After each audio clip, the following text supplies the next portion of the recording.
Amber, what are we going to Tracy. talk about today? Do you have any idea? Maybe. I have no clue. Okay, What's cool. a wolf brother? What are they? What are they? What are they? What are you? Sorry. God, protect me. What are you? Sorry. I just screamed in my microphone. What are they? Me too.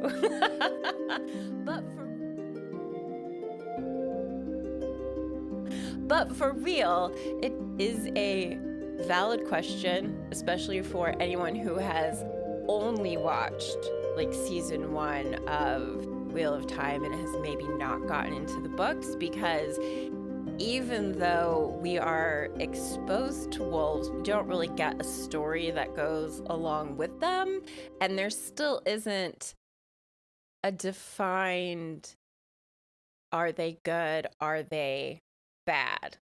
Well, I think they're leaving that up to season 2 to explain if they're good or bad. I bet people are, I don't know, maybe they want to make a dramatic storyline. I agree. And that's actually one of the things that I had been thinking about, is like how brilliantly Robert Jordan will lay something out in like chapter 4 of a book that doesn't come like full circle until chapter 40 later on. And I mean, that's how you create good stories, is you create mystery. You want to know what happens next. So we know in the TV show, Perrin is being trailed by wolves. One of them licks a wound for him, and then in his dream, one of them is like ripping at his dead wife. And I'm not gonna lie, It's that magic wolf saliva that heals the trollic poison. as he's ripping pieces of her flesh off. I mean, when the wolf is licking his wounds. Oh! I thought we were still talking about Layla, and I was like, that did not look like any kind of wolf healing. But yes, I know, right? That's why it was really funny to me. I think we kind of had to figure that out on our own. But it is kind of incredible to find out that wolf saliva can heal poison from a Thakindar blade. I mean, I guess it can. Is that what's happening there?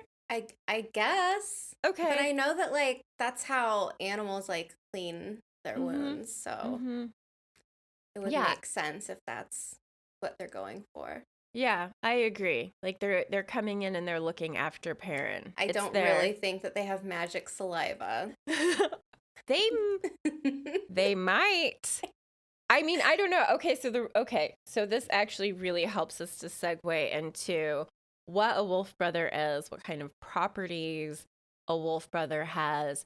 And I actually, one of the things that I thought was interesting that's talked about by Robert Jordan, but is it in the books, is that there can be wolf sisters as well. So if in general, it would be the wolf kin, which I thought was just like kind of a fun name. But because in the Third Age we only have male wolf kin, it's more often known as wolf brother. So that's how it gets referred to in the books, and I'm assuming it'll probably get revealed that way in the show as well. I don't know if it's a spoiler to say this, so you can veto it later if you feel the need. But cool. I do really appreciate the old magic in the Wheel of Time. So whether it be Wolf Brothers or maybe men's visions, I think that it's kind of cool that we've got something like dating back, potentially older than channeling. So this is like dating back to the beginning of time in the series. And we've got the Age of Legends, like, being what it was 3,000 years ago. And I'm guessing, like, if you go back further, it was more common. So, like, there was more people that could do this. But now, for some reason, in the Third Age, it's starting to pop back up again. Like, it's still not what it used to be, but people had thought maybe this had died out, and now all of a sudden it's kind of coming back and sparking back to life. So. Yeah. And at least, I mean, this is a genetic thing. And if you have it in one life, you are always reborn with it. But even if you are reborn with it, you can go your whole life without ever developing.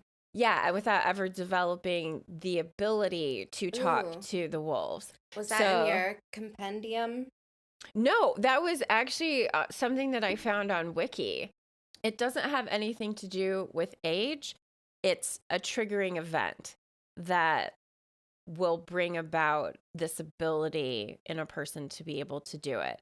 So, what? Yeah, that's at least what the Wheel of Time wiki says. What's Perrin's triggering event in the books? So it usually is associated with close proximity to wolves.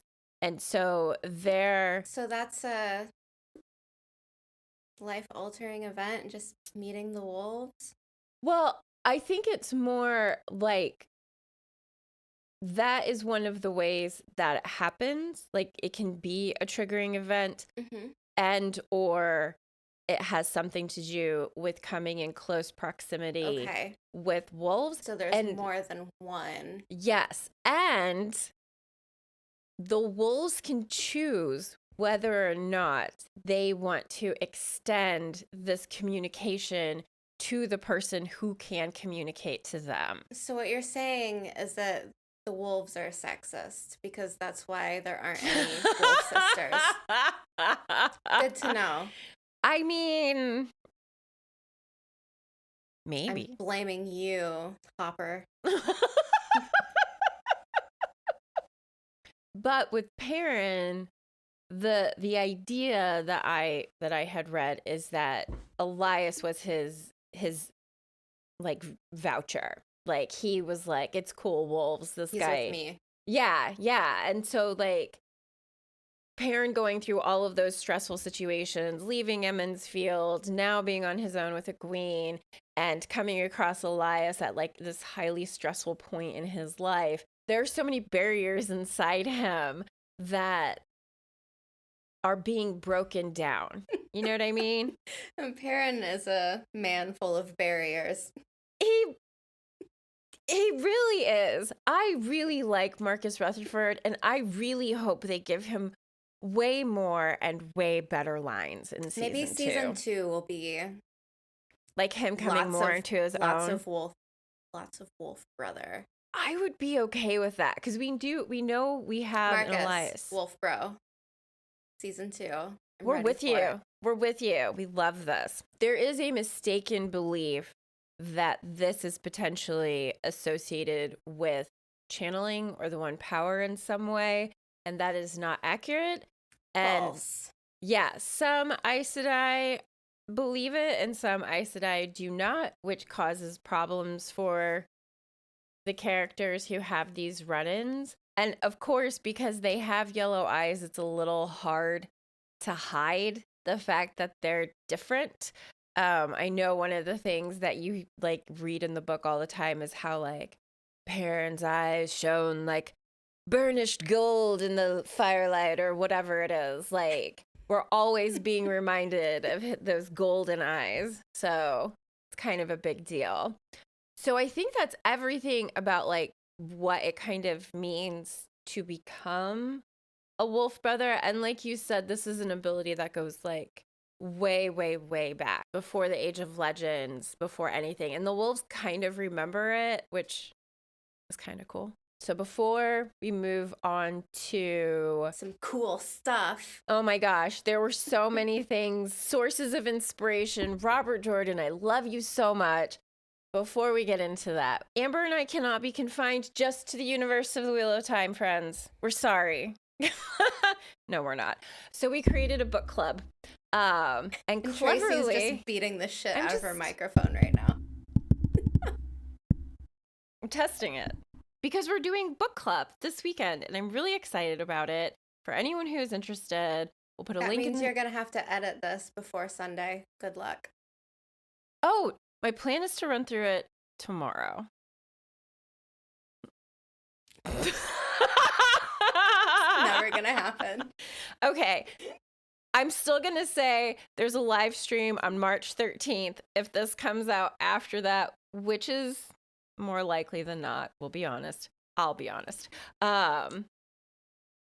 We still have more things planned out. So check out the YouTube channel. We will be publishing the live stream though. Like it'll be on the channel for people to watch. So even if you don't get a chance to like join us, you can get a chance to check that out. We're going to be talking about the first book in the Expanse series, which probably shouldn't surprise anyone who knows us. So Leviathan Wakes, and we're doing the whole book. We have 7 people, and I'm really excited about it. So, I mean, our book club is much larger than that, and please come join us if you want to. The Expanse series is first, but we'll be reading lots of books because there are lots of books to read. Boom. Boom. How'd I do? Did I do okay other than like beating up my microphone? That was good. Okay, great. And thank you to everybody who's helping with book club. Please come join us there. Yeah. Ta-da! Ta-da! So, 2 historical stuff. Inspirations for the Wolfbrothers. And now, is this like legit? Like, this is like, we know for a fact Robert Jordan was like, this is my inspiration. Okay. So, I'm glad that you asked that question. Because this is historic in its own way. I'm trying to remember where I found this. It might have actually been on the wiki as well. But Jordan said that these wolfkin abilities are inspired by any number of myths from Europe, Native Americans, and the Australian Aborigines. And this was from an AOL chat in 1994.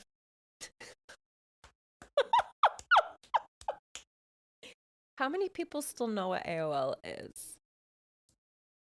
Is it still a thing? Every once in a while, I see somebody using an AOL email, and I'm like, wow. All right. OG. Right? Just like a wolf brother.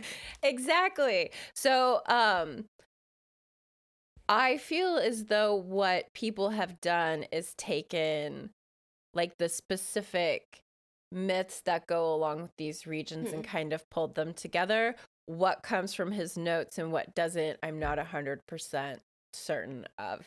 But I did a lot of reading over the last 2 days about this. And if these are not legitimate inspirations, I'd be really surprised. So, of course, the first one is werewolves, which seems kind of obvious, I guess.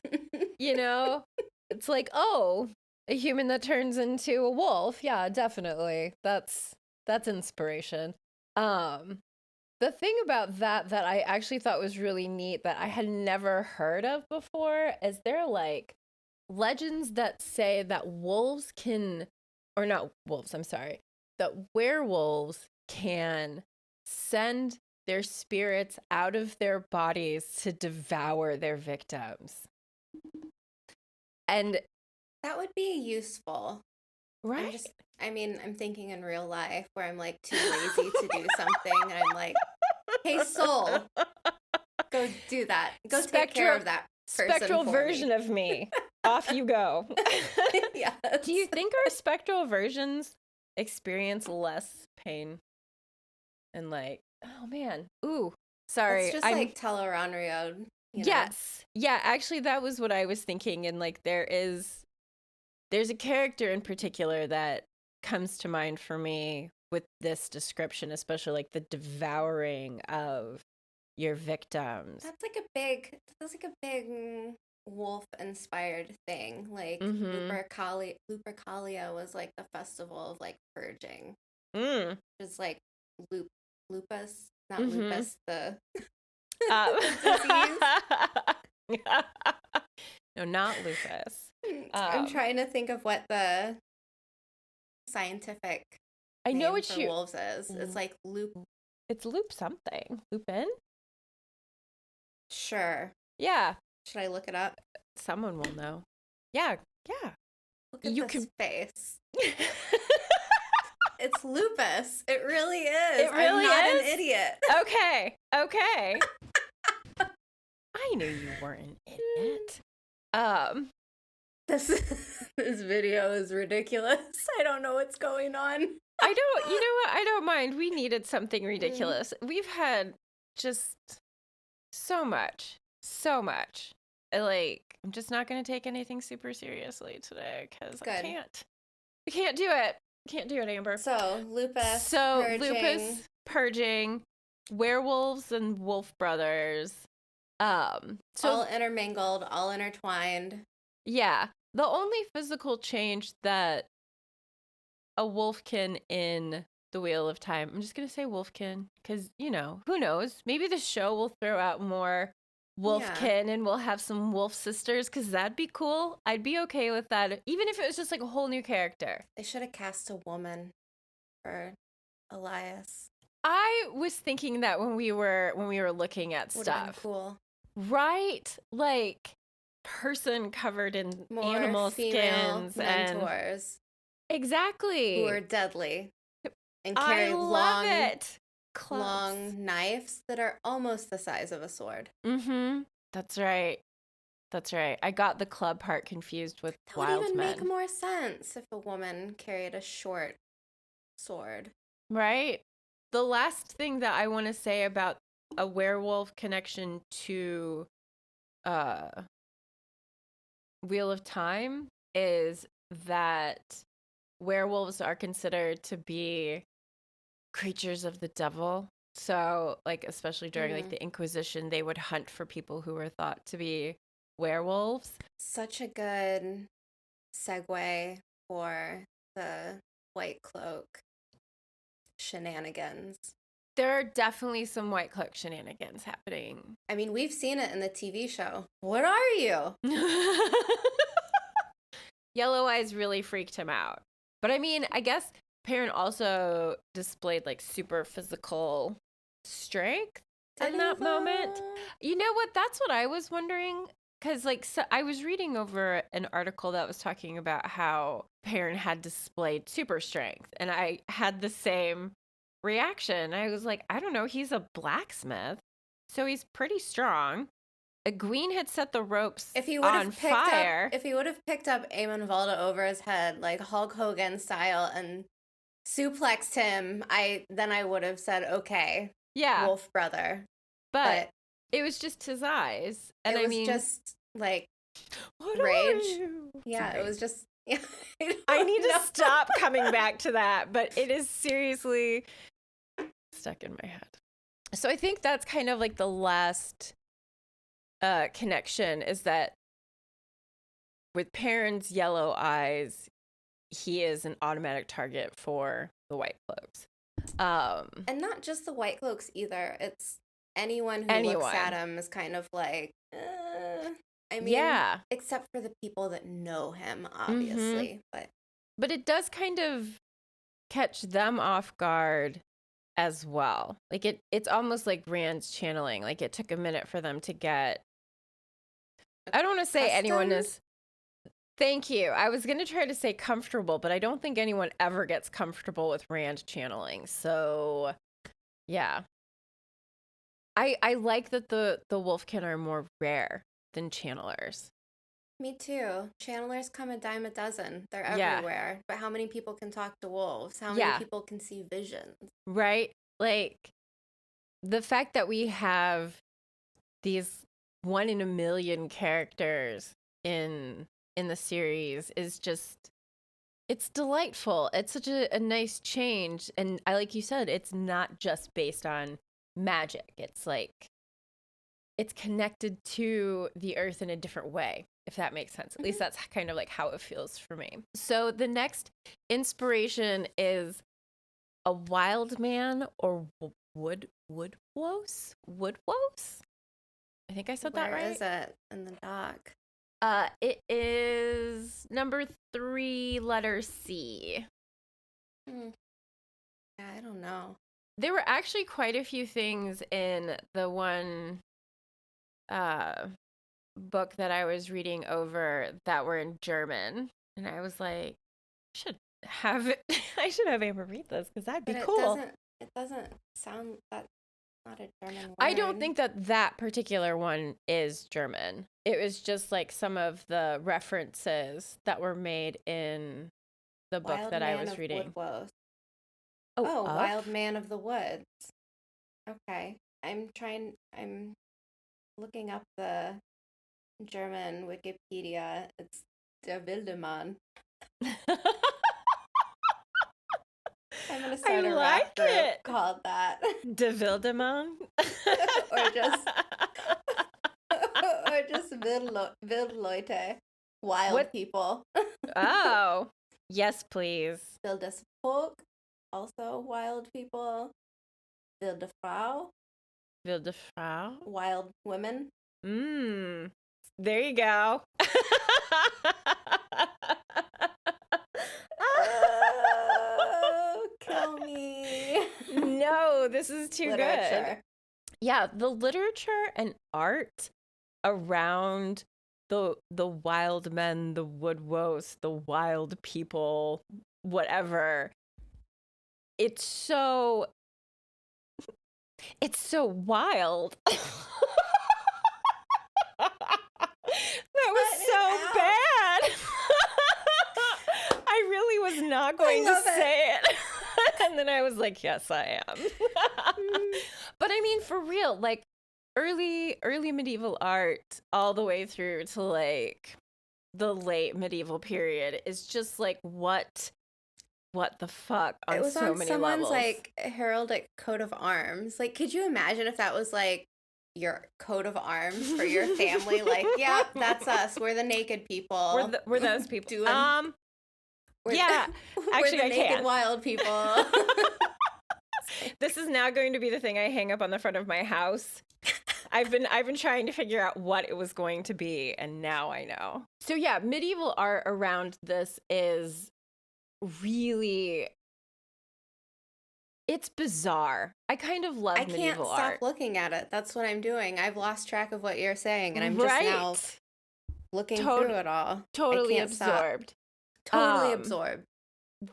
The wild man medieval myth and whatever. What?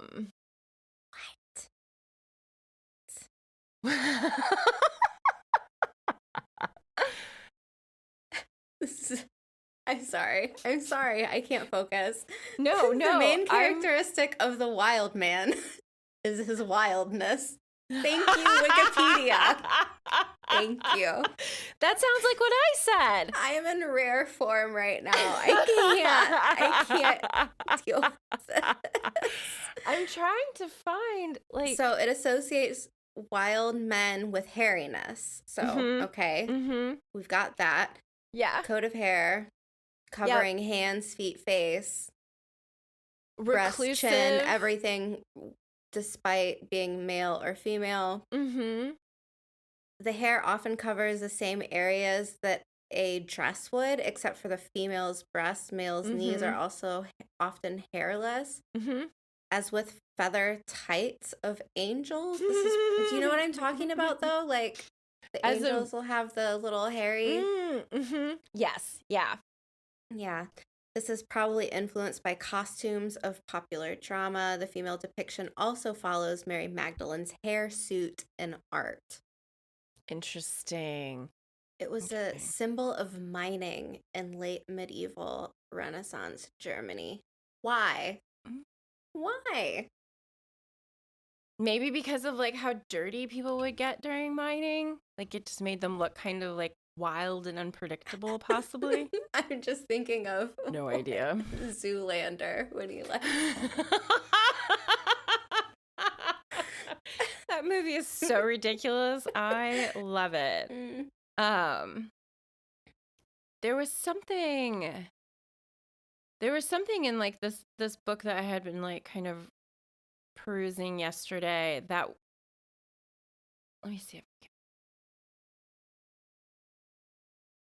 can. Okay. So this, I mean, not necessarily that this is what happens with the White Cloaks, but I like when things kind of like line up with our world.